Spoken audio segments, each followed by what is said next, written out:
Oral questions. Question orale, the Honourable Leader of the Opposition.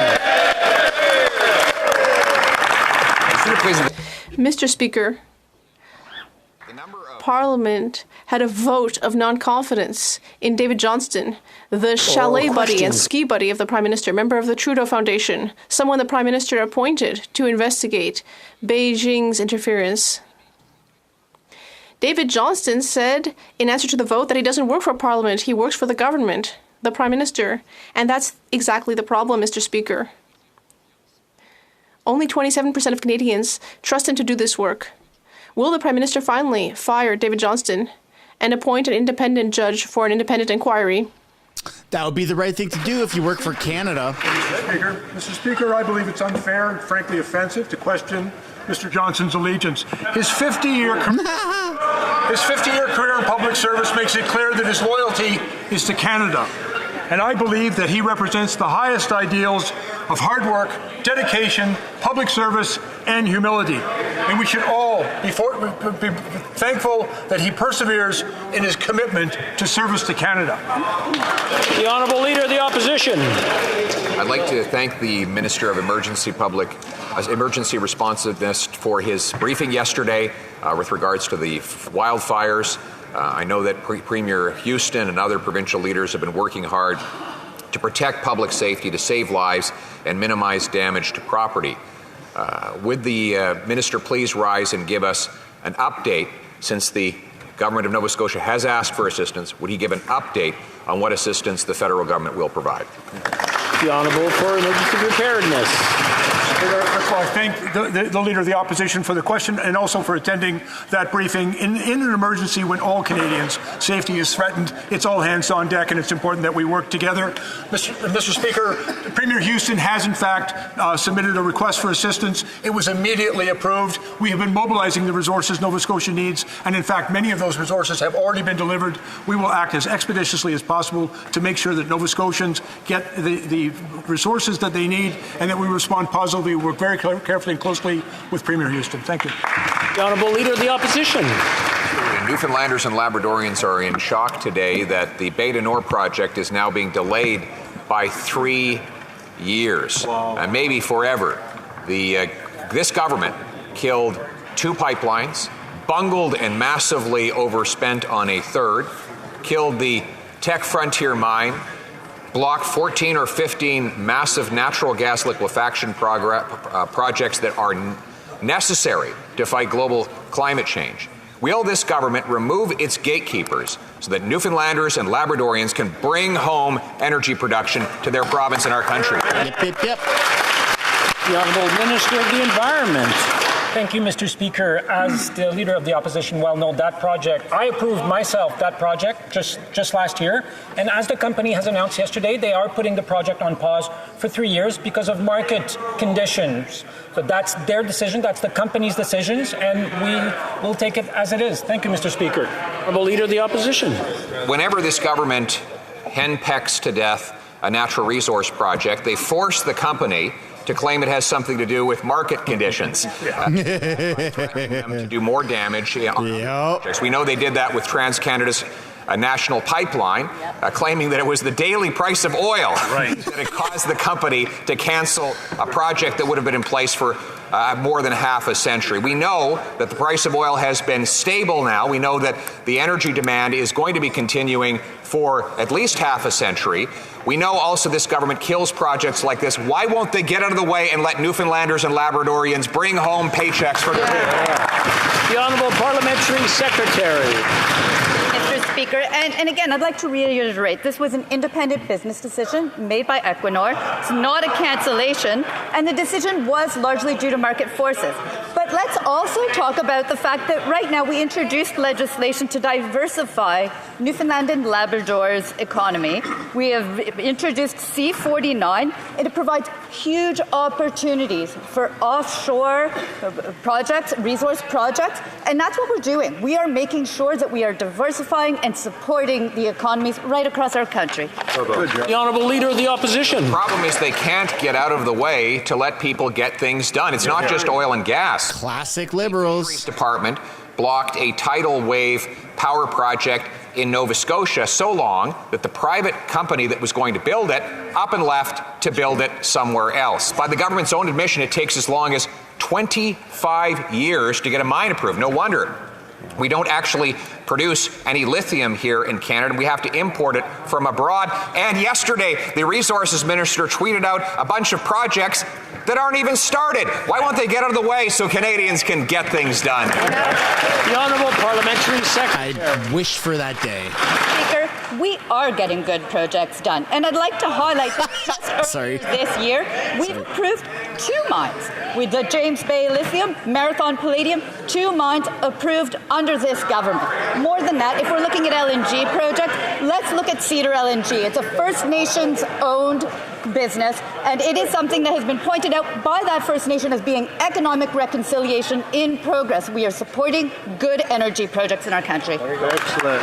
L'honorable député. The Honourable Member for La Prairie. Mr. Speaker, yesterday the House voted for a public inquiry on Chinese interference. Yeah. All 3 opposition parties were defending the public, which is asking for the inquiry, but there will still not be an inquiry. Why? Because, as David Johnston explained yesterday, his mandate comes neither from the House of Commons nor the public. His mandate comes from the Prime Minister himself. And the Prime Minister said, no, over my dead body.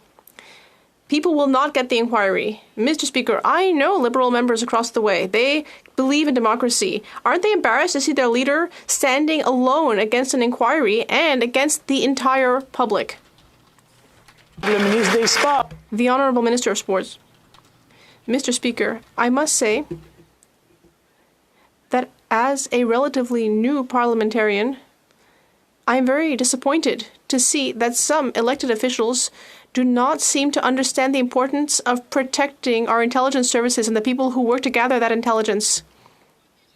Protecting democracy and our institutions is something we're all responsible for. And the responsible thing for opposition party leaders to do would be to get their security clearance, receive the briefings, and work with us to strengthen our democracy. L'honorable député de la. The Honourable Member for La Prairie. Mr. Speaker, of foreign powers attacking our democracy, that is extremely important. A majority of people are asking for a public inquiry. People are concerned, and a majority of their elected representatives are asking for a public inquiry. Everybody wants one. Is fighting against what people want. What people want. The only person supporting him is David Johnston, who is not an elected official, and by his own admission only reports to the Prime Minister, not to elected representatives of the public. Mr. Speaker, if we want to defend our democracy, we need to respect it. When will the Prime Minister finally understand that? The Honourable Minister. Mr. Speaker, we should remember that by getting their security clearance, party leaders will be able to access the secret information that was used by Mr. David Johnston. So the responsible thing to do, to not just debate about opinions, but about facts, would be to get the security clearance, receive the briefings, and then after that, work with the rest of the House to bring forward solutions to better protect our democracy and institutions. Because foreign interference is something we should all care about here. They don't want to sign the NDA. South. Wildfires are raging across the country. We're seeing forest fires like we've never seen before so early in the season. Oh, here he goes with climate change. Hard hit. The prairies are hard hit. Northern communities, the West. These are forest fires like we've never seen before this early. Communities are hard hit and impacted. What is this government going to do to deal with what might be a record-breaking year for forest fires and the damage that it might have on communities? The Honourable Minister for Emergency Preparedness. I thank the member for an important question. Mr. Speaker, we've seen a very significant number of fires in this country, and in fact, 2.7 million hectares of forest have been lost to fires so far this season. We're working very closely with the provincial and territorial partners, and we're making significant investments. But let me also acknowledge that there is a great deal more work to do. That's it. Member for Be South. Mr. Speaker, we are facing an opioid crisis that has killed a record number of people throughout the country. I have met with mothers who have lost a child to that crisis. They are asking to meet the leader of the Conservative Party, but he rejected that offer. That shows a real lack of respect. When will this government take action to save lives? The Honourable Minister of Mental Health for Mental Health. It is shameful that the Leader of the Opposition Come on, crazy cat lady. Spit it is out. determined to hang on to a discredited, illogical, and outdated drug policy. His fear campaign will increase bias and cost lives. Safe consumption sites that he wants to close have enabled us to prevent over 46,000 overdoses since 2017. We cannot allow the Conservatives to bring us back to the failed ideology of the past. Mr. Speaker, in response to yesterday's vote where members of Parliament representing a clear majority of Canadian voters demanded that he step down, phony rapporteur David Johnston said he isn't going anywhere. In fact, he said... It's technically a true statement. There's some words that kind of the meaning are just not really parliamentary. It's a made-up position. It's not slander. Okay? It's a made-up position for one time. From the top with nice language, please. Mr. Speaker, in response to yesterday's vote where MPs representing a clear majority of Canadians voted for him to step aside, Rapporteur David Johnston said he isn't going anywhere. Don't submit, Sheer. He doesn't work for Parliament or Canadians. He said he works for the government. That's the problem, Mr. Speaker. He works for the same Liberal government that benefited from Beijing's election interference, and he personally serves the Prime Minister who chose to do nothing while Chinese Canadians were bullied into voting for his Liberal Party. Right. Nobody is fooled by this sham of a process. So when will the Prime Minister fire his ski buddy and call a public inquiry? Yes. Member I agree with that. For emergency preparedness. I'm reminded once again that it's not only unfair but deeply offensive to listen to the member opposite question Mr. Johnston's allegiance to this country.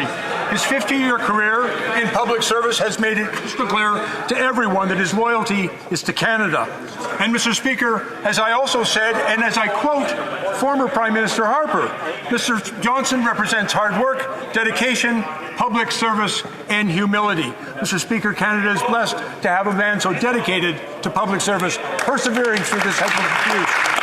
Member for Regina Capel. Canada is cursed by a Prime Minister who tarnished that man's reputation. Yeah. In this scandal.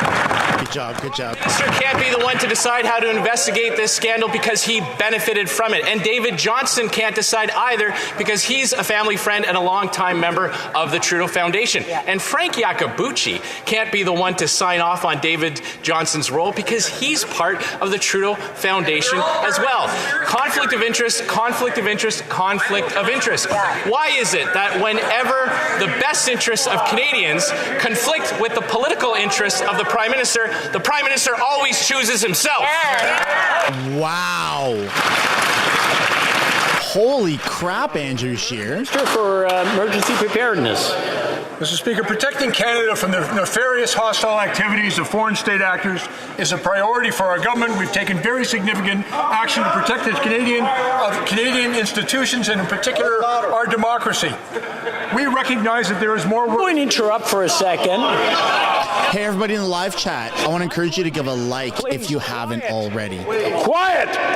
Oh! Okay, you heard me this time. What I'm going to ask is everyone to respect each other so that one side doesn't see the other one screaming or the other side doesn't see the other side is screaming. It does go both ways, and that's the way we're going to enforce it. I'm sorry for screaming. The Honourable Minister from the top, please, and hopefully we have some peace and quiet. I got goosebumps. Well, thank you, Mr. Speaker. Mr. Speaker, protecting Canada... He's going to walk out today. ...foreign state actors like China is a priority for our government. We have taken significant action to protect the integrity of Canadian institutions and in particular our democracy. We recognize that there is more work to do and we all have a responsibility to stand up and protect our democracy. I would invite all members to cease their attacks on some of the finest Canadians I know and to unite in this important work. Quiet! It's my impersonation, sorry. I had to. The Honourable Member for St. Albert, Edmonton. Speaker, yesterday after this House voted non-confidence in the so-called special rapporteur, the rapporteur issued a statement in which he stated that he doesn't answer to this House. Instead, he answers to the Prime Minister. So now that the Prime Minister's so-called rapporteur has finally admitted that he's not independent, Will he end the charade, fire him, and call an independent public inquiry? The Honourable Minister for Emergency Preparedness. Mr. Speaker, as I've already explained, Mr. Johnson's 50-year career in public service, culminating in his role as the Governor-General of this country, has made it crystal clear to all Canadians that his loyalty is to Canada. I think everyone asked me to stop people from heckling and shouting in front of it, and I'm still hearing voices coming. I'll do it from each side, so you don't want me interrupting you over and over again, and we might have to change the way we do things in here as far as the list goes. So I'm going to ask to start again. I expect quiet. The Honourable Minister.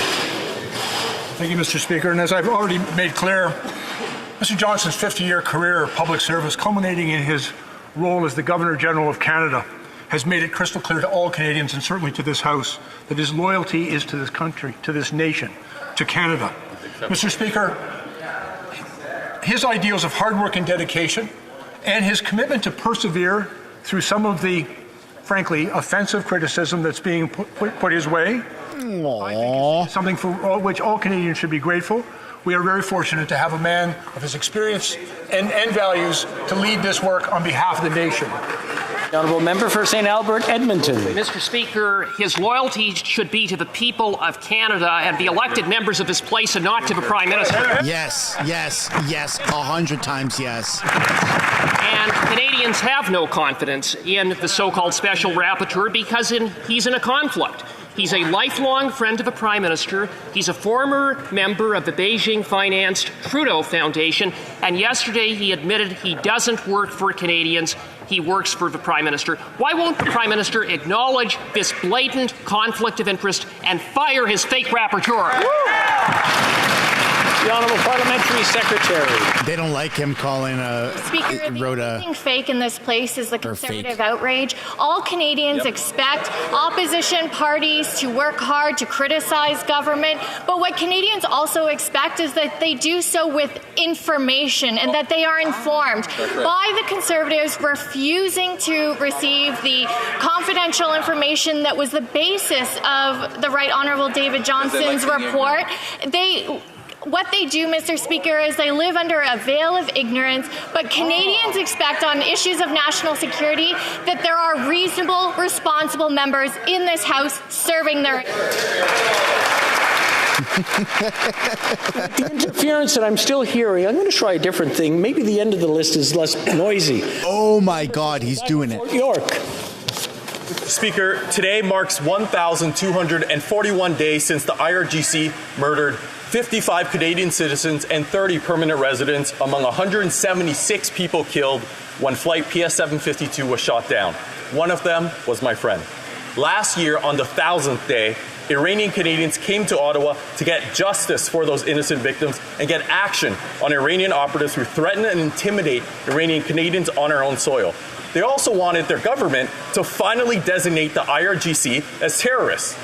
Mr. Speaker, all they got were useless platitudes. On June 11th, they returned to Parliament Hill, where they again receive... The Honourable Parliamentary Secretary. Mr. Speaker, the Iranian regime bears full responsibility for the tragic downing of Flight PS-752. We are focused on the next steps and we will continue to pursue all available means for holding the Iranian regime accountable. Action is underway under the Montreal Convention seeking binding arbitration. If an arbitral tribunal cannot be organized within 6 months, we will then be able to move on to litigation before the International Court of Justice. Mr. Speaker, we will not rest until the families get the justice, transparency, and accountability from Iran that they so truly deserve. Thank you, Mr. Speaker. The Honourable Member for Nunavut. Communities in Nunavut must rely on safe, affordable, and accessible air transportation. This government's New Deal with Canadian North jeopardizes the overall well-being of Nunavummiut. Raising prices would increase the cost of food and supplies and threaten the already limited health care that people in Nunavut rely on. Will this government commit to keeping air travel affordable so Northerners can access the services and care they need? The Honourable Minister of Transport. Speaker, I want to thank my honourable colleague for her question. Our government understands the importance of air transportation, accessible, affordable air transportation to many regions of Canada, including the north. We have been working diligently, Mr. Speaker, with the airline, with the territories to ensure that the airline is able to maintain viable, efficient transportation so people who live in the north are able to access that critical service. Thank you very much. We'll try going back to the list again. L'honorable député de Mégantic-l'Érable. The honourable member for Mégantic-l'Érable. Man, Mr. Speaker is What pissed is it today. that the Prime Minister wants to hide so much that he's endangering Canada's democracy? He's determined to keep his special rapporteur, dear family friend, member of the Trudeau Foundation. Why? Because he's satisfied with his work. In fact, David Johnston did exactly what the Prime Minister expected. He implemented the PM's plan and protected him from a public inquiry. Will the Prime Minister finally admit that he knew in advance when he said that he would follow the recommendations of his special friend and special rapporteur, that he would not be recommending a public inquiry? Mr. Speaker, while foreign state actors try to undermine our democracy, what do you see from the Conservatives? Nothing more than political attacks. Every single member of this House, every Canadian should take the issue of foreign interference seriously. But what the Conservatives do is they don't offer solutions, they don't offer recommendations. All they do is take cheap political and personal shots. And Mr. Speaker, Canadians expect more maturity from the official opposition, but we are going to work hard to ensure our democratic institutions are protected for all Canadians because it's not a partisan issue. Wow. Noisy again. I'm going to try the back end of the list again. The honourable. Oh, come on. Buren Trinity. Mr. Speaker, our veterans represent the very best of us. The women and men who served our country have done so with immense bravery and selflessness, and they deserve the best care and support possible. There are so many unique organizations across Canada that are going above and beyond to help support our veterans and their families. They're integral to veterans, but also important pillars in our communities. Could the Minister of Veterans Affairs please share with this House what's being done to support these organizations? Honourable Minister for Veterans Affairs. Thank you, Mr. Speaker, and I thank my honourable colleague for this important question. Okay, Colonel Sanders. In Montreal to announce over $6 million in funding to 21 organizations right across the country that are doing vitally important work to support our veterans and their families. These projects will help veterans in a wide variety of ways, including addressing homelessness, retraining, employment, mental health, and supporting underrepresented veterans. We will continue to work hard to ensure Canada's veterans have the care and support they need and deserve. Thank you, Mr. Speaker. The honourable member for Beauce. On va aller, the honourable. I'm sorry, but that's not the way my list is working. There's a rule that says the speaker decides who's going to speak. Oh, he's power tripping. Down. So if the member for Beauce wants to get up, he can get up. Otherwise, I'll go to the next name on my list. Oh. The honourable member for Beauce got permission. The honourable What member for a Beauce. cranky old man. Thank you, Mr. Speaker. Today is World Milk Day, and I would like to rise to speak to the hard work of all dairy producers and processors from sea to sea. They work so hard, but with the second carbon tax that is being brought in by this government, the entire agricultural sector is threatened. Canadians need farmers to put food on the table. When will the Liberals finally wake up and cancel the second carbon tax so that Canadians can feed their families?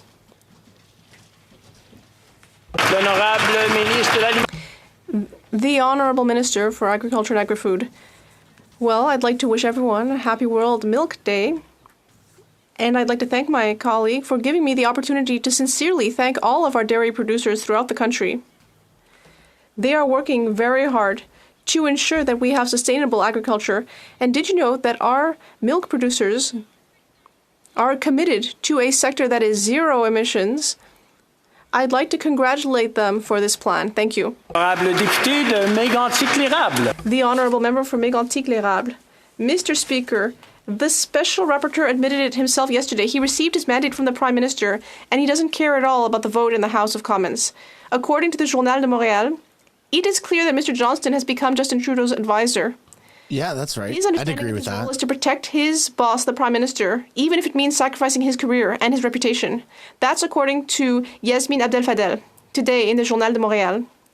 The name of the column is David Johnston is the new enemy of democracy. That's not something the Conservatives are saying, Mr. Speaker. When will the Prime Minister finally put an end to the former Governor General's sufferings?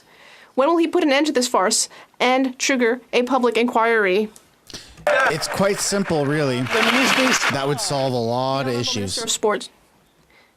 Mr. Speaker, as my colleague explained earlier, David Johnston has had an exemplary career. He has always been devoted to serving Canadians, and he still is. I would like to remind my colleagues, whether Conservatives or in the Bloc Québécois, I'd like to remind them that we should respect and protect Canadian intelligence services. We should respect and protect all those who are working to gather that intelligence. I would ask the leaders of the parties to get their clearance, receive the briefings, and then never be able to talk about it again. Talking about mere opinion, and instead get the facts and have constructive discussions about our democracy and institutions. Thank you. You know, all of this would be solved if the Liberals just committed publicly to not having the Conservatives or NDP or anyone who gets the clearance and looks at the documents to be forced to do an NDA and never talk about it again. But they're not doing that because the reality is they will be forced to keep their mouth shut. L'honorable député de Trois-Rivières. The honourable member for Trois-Rivières. Thank you, Mr. Speaker. Since February, the opposition parties have been asking for a public inquiry on Chinese interference, but the Prime Minister refused to do so. And instead he appointed a special rapporteur despite everyone else's opinion, and 3 months later we're still in the same impasse.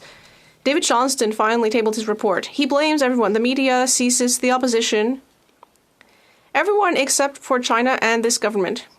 That's why yesterday the House once again asked for a public inquiry because people's desire for a public inquiry is not being respected. When will this government finally start a public independent inquiry? The Honourable Minister of Sport. Mr. Speaker, opposition party leaders would have access to all of the intelligence that did enable David Johnston to draft his report and to make the recommendations that we have now. The right thing to do would be to get their security clearance, read the report, and then come back after to be able to discuss constructive solutions to protect our institutions and our democracy. Foreign interference is a threat to our country. It should be taken seriously, above and beyond partisan fear-mongering. The honourable member for Trois-Rivières. Well, Mr. Speaker, I'd hoped for a better answer. Let's come back to what we learned yesterday about the member for Durham. CSIS told him that he was the target of a Chinese disinformation campaign during the 2021 election. And let's not forget that he was the leader of the opposition at that time, someone who could have legitimate aspirations to become Prime Minister. He was the leader of a party that did, after all, receive the most votes in 2021. So we're not just talking about just anyone. It's not just the government that is the target of interference. This affects all of our democracy. We are all affected. We're all asking for a public inquiry. What is the government waiting for? Mr. Speaker, I'm really happy to see the Bloc so interested in this issue.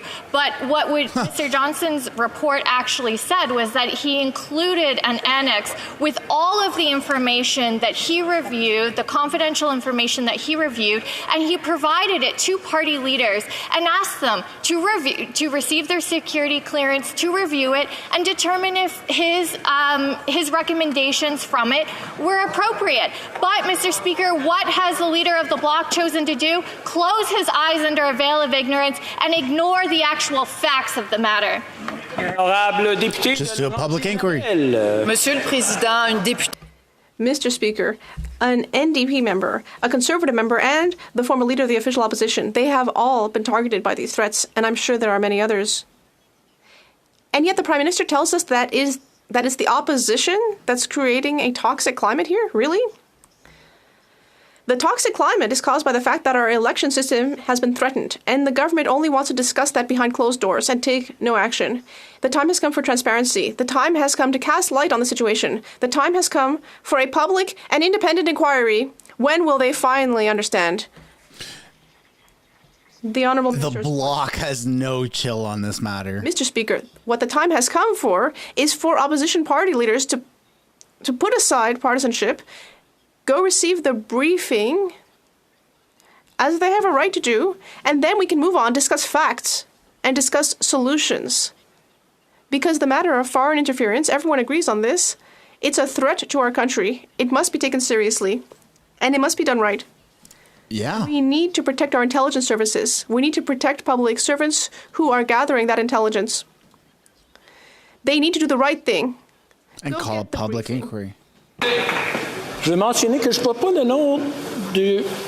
I would like to mention that I do not see the name of the member for Portneuf, Jacques Cartier, on this list, but he wants to ask questions anyway. You'd better go talk about it with your whip. For Chatham, Kent, Leamington. Oh, my God. Mr. Speaker, this government's policies are akin to death by 1,000 taxes as Canadians watch their life savings bleed away. Gas prices are draining their bank accounts, and as Liberal Carbon Tax 1 adds 41 cents per litre. Liberal Carbon Tax 2 adds another 17 cents per litre. But don't forget, Mr. Speaker, just like adding salt to this open wound, the government's GST is a tax on a tax on a tax. The combination will add a whopping 61 cents per price of litre for gas for Canadians. I ask again, when will the minister get the facts and stop the tax? That's a good one. I'm going to use that. Mr.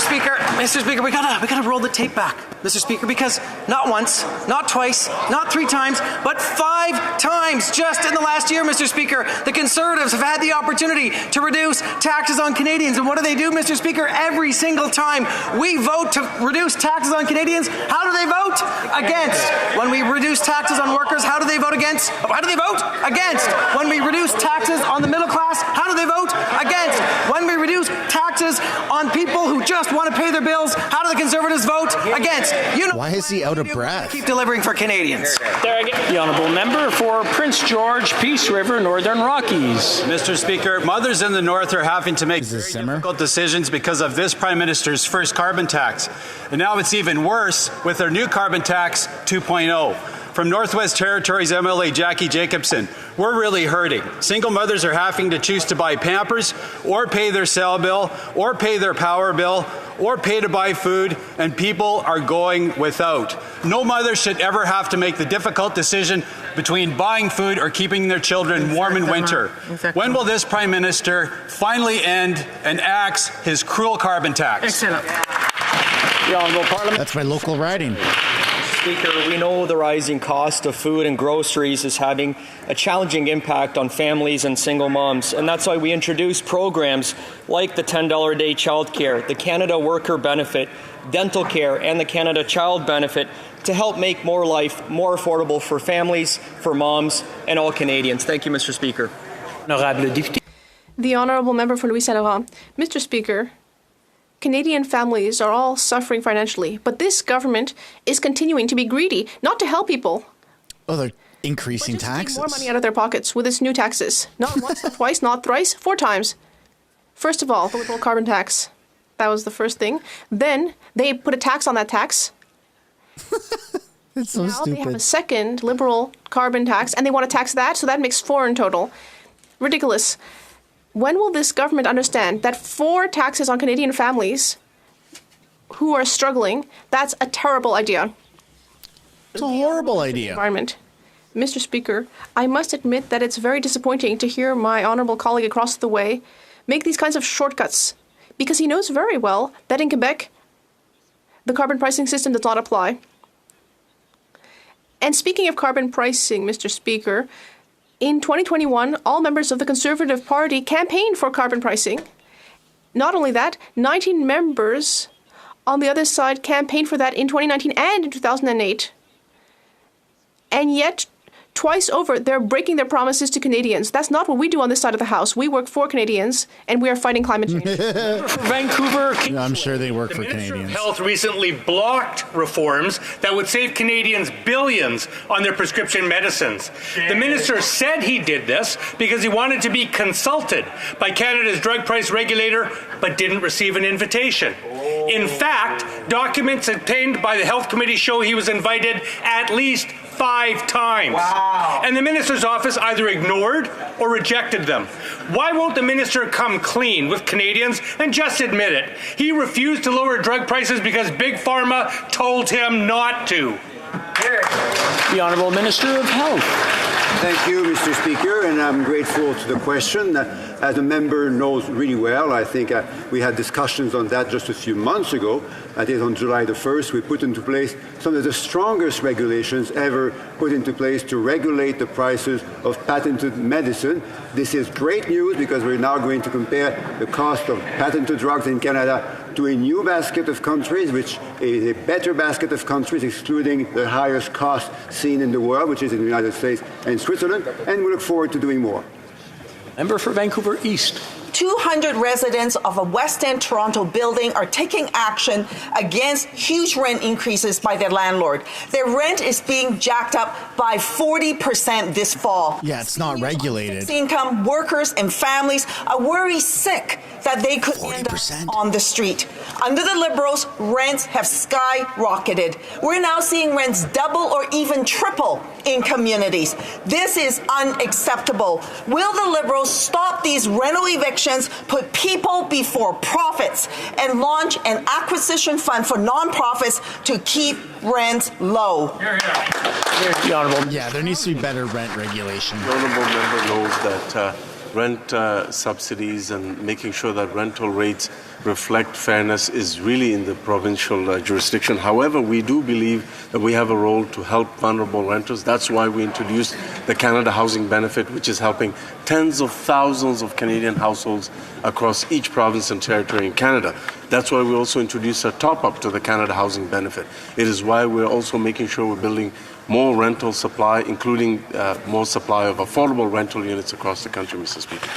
Honourable Member for Scarborough Agincourt. Speaker, this year marks the centennial of the Chinese Exclusion Act, a shameful chapter in our nation's history that we must not forget. Can the Minister of International Trade tell this House how our government is planning to commemorate the history of the Chinese Exclusion Act and what steps it is taking to continue supporting Chinese Canadians and their heritage? The Honourable Minister. Mr. Speaker, 100 years ago, the Chinese Exclusion Act was passed in this Parliament that stopped Chinese immigrants from coming to Canada, stopped families from reuniting, and caused racism and harm. These same Chinese immigrants helped build Canada's railway to connect our country from coast to coast to coast. I pay tribute to those whose strong advocacy repealed that law, but it took 24 years. Our government is recognizing the centennial as an event of national historic significance, and we're commemorating it with a plaque. We must ensure that this never happens again. The Honourable Member for Lakeland. Mr. Speaker, the Liberals' first carbon tax hikes the cost of gas and diesel, doubles heating, and makes groceries more expensive. So a record 1.5 million Canadians had to go to a food bank in 1 month, and 1 in 5 Canadians skip meals just to get by. But the Liberals will hit struggling Canadians with carbon tax too. Anyway, it'll add 17 cents a litre at the pumps, and it'll hurt the working poor and people on low incomes the most. Why don't the Liberals care, and why won't they axe their costly carbon taxes? Oh, it makes me so angry. The environment. Thank you, Mr. Speaker. So setting aside for a second the fact that the members opposite all campaign to put in carbon pricing in Canada, let's look at what they're saying no to. So they're saying no to clean air and clean water, Mr. Speaker.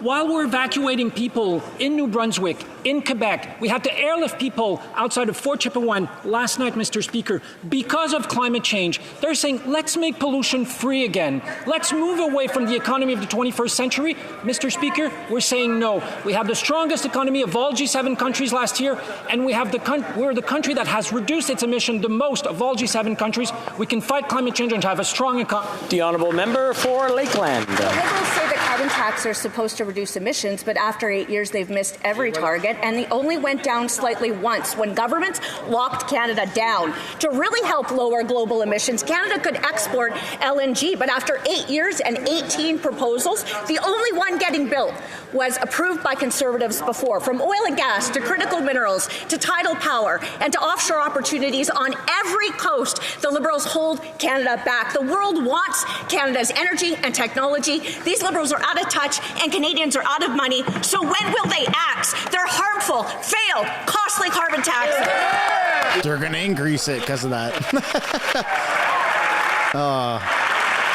Look at this Harry Potter wannabe. I'm sorry, Mr. Speaker, but the member is plainly wrong. We haven't missed our target. They missed our target. I was in Copenhagen in 2009 when Prime Minister Harper committed Canada to reduce its greenhouse gas emissions. They did nothing, Mr. Speaker. We've reduced emissions by 50 million tons between 2019 and 2021, the best performance of all G7 countries. We did that while creating millions of jobs in this country, Mr. Speaker, and having the strongest economy of G7 countries. Honourable member for Carlton Trail, Eagle Creek. 8 long years, out of control spending, and what are we seeing, Mr. Speaker? More Canadians using food banks, going hungry, and worried about how they're going to make ends meet. Carbon tax number 1 increases a litre of gas by 41 cents and makes everything more expensive. Carbon tax 2 adds another 17 cents and more pain for Canadians. Add the GST and the price is 61 cents a litre. Why is this Prime Minister so intent on pricing Canadians out of a living? That's a great question. The Honourable Minister for Tourism. Mr. Speaker, I quote from the 2021 Conservative Party platform, "Our plan will ensure that all Canadians can do their part to fight climate change in a way that works best for them and at a carbon price that is affordable, increasing to $50 a ton." And the document further states we will assess progress so carbon prices can be on a path to $170 a ton. Mr. Speaker, either they believe that climate change is real or they don't, but there's one thing that's for certain: the Canadians in this country can't believe a word that side says. I don't know about that. I think it's the other way around. Honourable members, before going to the next question, again, if they want to have conversations across the aisle, just cross the aisle and talk to each other. Don't talk across to each other, please. Now, the Honourable Member for Tobique-Mactaquac. Mr. Speaker, the carbon tax has been in place in some jurisdictions in Canada now for nearly 15 years. The Commissioner of the Environment admitted at committee recently that Canada has no metric by which to measure if there has been any reduction in carbon as a result of its implementation. Right. With no results other than its diminishing effects on Canadian pocketbooks, why in the world would this government place an additional carbon tax on their already weary and burdened backs? When will this government finally listen to the common sense of the common people and scrap this useless, regressive, ineffective, and punitive tax? Holy crap! For the environment. Thank you, Mr. Speaker. Unfortunately, the Commissioner to the Environment did not have the benefit of our latest national inventory report, which shows that we have the best performance of all Wait a minute. Wait. Whoa. Uh-oh. Rhoda's going to throw a tantrum. Each other. It's like we're not at a party here. We're in the House of Commons. So I want everybody to just calm down and listen. The Honourable Minister, if you can start from the top so we can all hear your answer, please. With pleasure, sir. As I was saying, when he went to committee, the Commissioner to the Environment did not benefit from the information in our latest national inventory report, which shows that we've reduced emissions by 53 million tons, Mr. Speaker. That's the equivalent of removing 11 million vehicles from our road between 2019 and 2021, while we're landing deals like Volkswagen, like we're landing deals with Tidewater in... You bribed on $13 billion. $1 plant in Alberta for biorefinery, Federated Co-op $2 billion plant in Saskatchewan, or Bria's plant in Newfoundland, which have received in the last few months $300 million. The Honourable Member for Jonquière. Mr. Speaker, the Quebec National Assembly on Thursday unanimously demanded the release of the Grenier Commission documents. This commission revealed that the federal government incurred illegal expenses during the 1995 referendum. Now the National Assembly will be missing crucial documents, those from the federal government. Ottawa has already refused to open its archives. The Minister of Heritage was asked to cooperate on Tuesday, but instead he accused the four parties in Quebec City of living in the past. Let's give him a second chance, Mr. Speaker, to be more constructive with the 125 elected members of the National Assembly. Will he open his archives to them? The Honourable Minister. Mr. Speaker, I was talking directly to my friends from the Bloc who are constantly seeking quarrels. Mr. Speaker, let's talk about quarrels. It reminds me of the famous... Spit it out. They have a lot of issues. There's some words we can't say here in the House. That's where's the translator term you're using. I'd like the minister to continue without using terms that are sacrilegious. Mr. Speaker, I'm sorry. I remove the words that I mentioned from that song, but the Bloc is always searching for subjects to divide us. How come they don't work with the government to make a difference for our families and seniors and young people, for our companies? That would be a good idea. The Honourable Member for Jean-Pierre. There's such a lack of respect, Mr. Speaker. What a lack of respect to the Quebec National Assembly. Mr. Speaker, yeah, that was weird. Throughout history, like when you're in a marriage, the one who gets angry and accuses us of reopening quarrels is often the one at fault. And that's exactly what's happening with the federal government that's being accused of illegal financing. Mr. Speaker, the National Assembly is unanimous. It voted to investigate this illegal financing last Thursday. We're not living in the past if we want to go back to last Thursday. So will the minister respect the will of the unanimous National Assembly and open the archives? The Honourable Minister. Thank you, Mr. Speaker. I don't know what type of relationship my colleague has had in the past, but what concerns us, well, I have a great deal of respect for the National Assembly in Quebec. What happens there? Well, I respect that jurisdiction. There is a debate in Quebec. We do discuss things, and I respect that. But the Bloc tries to bring quarrels and debates here that are 30 years old. How come they don't focus on what we can do together now to help society in Quebec to move forward? That would be productive, rather than always looking back. For Kildonan St. Paul. New stats out in Winnipeg show a very disturbing trend, Mr. Speaker. After 8 years of this Liberal government, crime in Winnipeg is up over 25% over last year, which includes a record 53 homicides.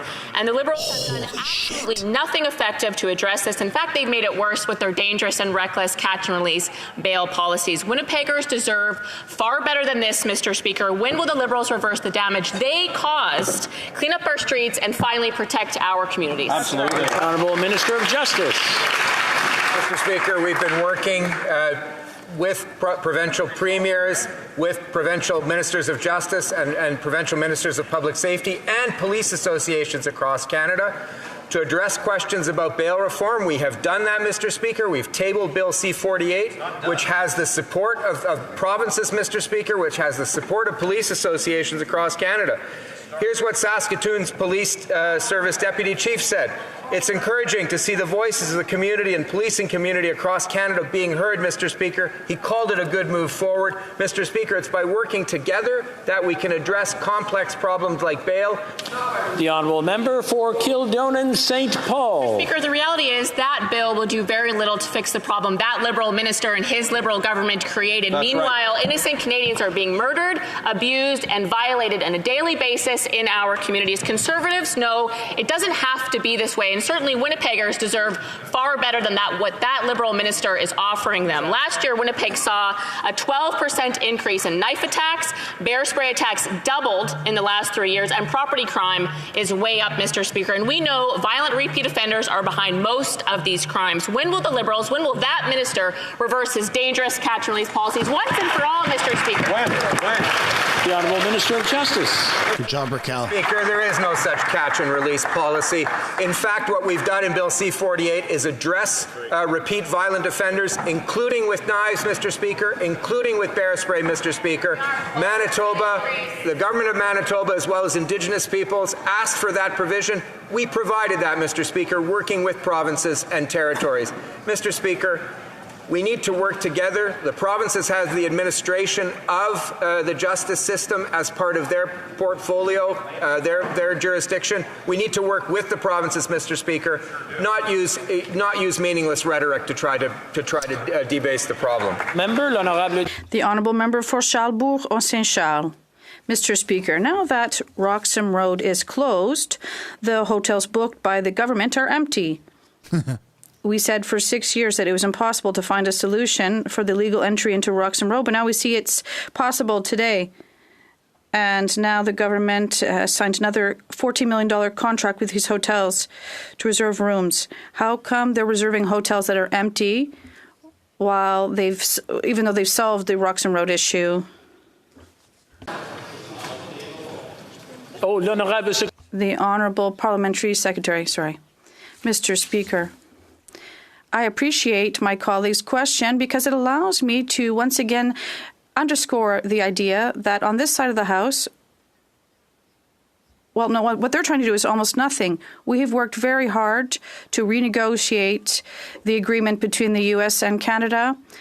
We have always been here for people who are asking for assistance. And, Mr. Speaker, we've already seen results that are concrete with asylum seekers, and will always be there for the well-being of everyone who is asking for assistance from Canada. The Honourable Member for Lac Saint Louis. Mr. Speaker, water is Canada's most precious natural resource for our economy and well-being.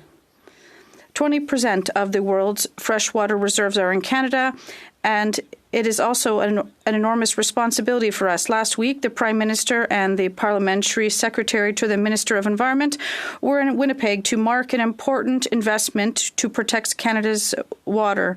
Can the Minister of the Environment tell us more about this important step towards protecting 30% of Canada's water by 2030? The Honourable Minister of the Environment. Thank you, Mr. Speaker. I'd like to thank my honourable colleague for his question and for all his work on the Environment Committee. In the last budget, we did invest more than $750 million in protecting fresh water across the country, which will allow us to establish an independent water agency in Winnipeg to protect the health of Canadians. It's protecting our economy and the future of our country. We've done quite a great deal. We still have more to do. Thank you. Central Notre Dame. Mr. Speaker, I'm disgusted. The people of Newfoundland and Labrador are disgusted. After 4 years of Liberal delays, the Bay du Nord project was approved with 137 onerous conditions attached. Because of these Liberal shenanigans, now we have the Bay du Nord project put on the shelf for 3 years. It's costing the Newfoundland and Labrador economy $3 billion in royalties and revenues. So my question to the Minister, will he revisit the 137 onerous conditions, or will he let this project die and let the province of Newfoundland and Labrador lose? The Honourable Parliamentary Secretary. Reiterate that this was an independent business decision that was based largely on market forces. But let's talk about the fact that Newfoundland and Labrador's opportunities go well beyond one project, and that's where we are with them to support them. In fact, we have just this past week tabled a bill with the Accords Act to make sure that they are able to take advantage of offshore opportunities, including with wind and with hydrogen. And in fact, the member opposite would know when the German Chancellor came to Newfoundland and Labrador, what he asked for was hydrogen, and we signed an accord for that. Good job. The Honourable Member for Battle River Crowfoot. The Liberals label the carbon tax a market mechanism or a standard, when in reality it is a fancy way of saying that the centerpiece of their environmental policy is based on forcing Canadians to pay more. Albertans are going to pay nearly $4,000 more per year when both carbon tax 1 and 2 are imposed, and farmers will pay more than $150,000 on average to fund this failed leftist ideological experiment. Wow. Canadians need a break. Farmers need a break. Whoa. Prime Minister finally listened to Canadians and axed the tax. Whoa. Minister for the Environment. That was good. Thank you, Mr. Speaker. I would remind my honourable colleague that he campaigned during the last election on putting in place carbon pricing, Mr. Speaker. And what he's is saying no to billions of dollars of investment already happening in Canada, in Newfoundland, in Saskatchewan, in Quebec, in Alberta, in the new and in Southern Ontario, in the new economy. That's what they're saying no to, Mr. Speaker. We're saying yes to fighting climate change. We're saying yes to having a strong economy. It being 3:13, I'm afraid that's all the time we have for the question period today. Oh, that's unfortunate. All right. Well, that's the end of the video, guys. Thanks for tuning in. Tomorrow's question period usually starts a little bit earlier, but I might just stream it at the exact same time. Thanks for coming. I'd really appreciate it if you guys gave a like and check to see if you were subscribed. I've got multiple channels, so you might recognize the face, but you might not be subscribed to this channel. So give that like button and subscribe button a hit, and I'll see you around the same time tomorrow. Thanks for tuning in.